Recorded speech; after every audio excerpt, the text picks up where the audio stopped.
मारेला रोज निहुराई के। अच्छा करो तो निहुरा के निंगा दे लू नहरा में आके।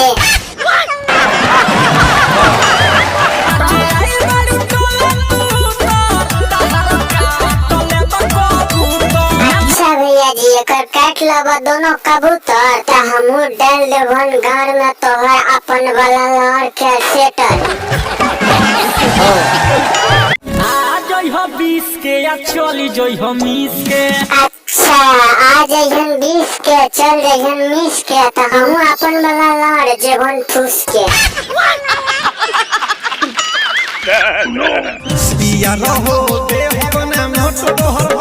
अच्छा के बच्चों दी लार मोट से तो नहीं देभी बोल भी ज्यादा ढेर गाड़ी में लार दे के देवो पेल। कैसे लोग रहते हैं यार ज्यादा नहीं हो गई।